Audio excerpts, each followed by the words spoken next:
Okay, so we're going to go over the penultimate, and this is the penultimate as it relates to a 2-foot jumper. So one of the more frequent questions I'm asked is, first and foremost, what is the penultimate stride? And then number 2 is, how do I optimize my penultimate, or what are some drills that I can do to help fine-tune that second last stride before takeoff? So first, before we move forward, is the penultimate stride. Let's say I am a right-left plant, meaning that my last 2 strides of a 2-foot takeoff are right foot followed by left foot. That right stride, the second last stride, is my penultimate stride. Penultimate stride serves a couple different purposes. One is going to be that it sets us up for takeoff. So what it does is it slightly lowers our hip. And number 2 is also responsible for helping us carry speed through our takeoff so that we can optimize acceleration through the entire series of movements up until we actually leave the floor. So that penultimate stride, so if I'm approaching my jump and I'm going to take off, my last 2 strides are going to be right. This is my penultimate stride here. Arms are back, and those hands are coming through, and I'm going to finish with a block step and then a nice solid takeoff position. So the Project Pure Athlete, the principles of jump technique that I practice and I preach are that regardless of what phase you're in, is that we need to optimize speed through takeoff. Now, developing our relative power to a point is going to be appropriate. However, if we put all of our stock into just making ourselves more powerful and then forget that we also need to get that power and that mass moving, then we're going to omit a lot of that jump and a lot of the necessity of that jump.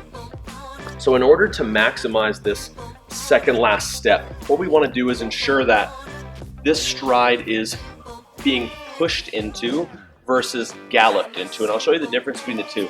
So a push is going to be here. What we're going to do is drive that foot forward while hanging the shoulders back over the hips, versus gallop into this stride, which looks a little bit more like this, which is more of that hop step. The reason I don't like to utilize or coach a hop step is that by the arc of that second last stride, what happens is we lose some of that speed we've created through takeoff, and we're working more against that relative power and stretch shortening cycle versus optimizing speed. It's a little bit easier to pattern and train an individual to jump utilizing speed and proper takeoff position than it is to just work on increasing overall relative power and then hoping that that takeoff lines up properly.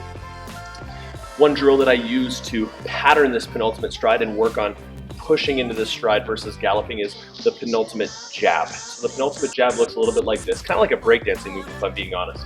Nice and tall, we're gonna hang back over the hips, and we're gonna press, and then we're back up. We'll take a big breath in, and we jab. And you'll notice that when we get to this position, I'm actually gonna hold this position just slightly. We want our body to recognize these positions as being very comfortable, so that when we add speed, we're used to stabilizing in these positions throughout the entirety of the jump.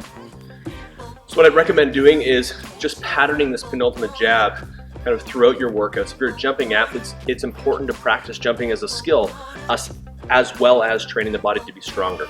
Okay, so patterning technique, what it's going to do is put you in a better position, combine with strength and speed so that those positions are then optimized. So penultimate jab, guys, great drill to do to optimize that penultimate stride.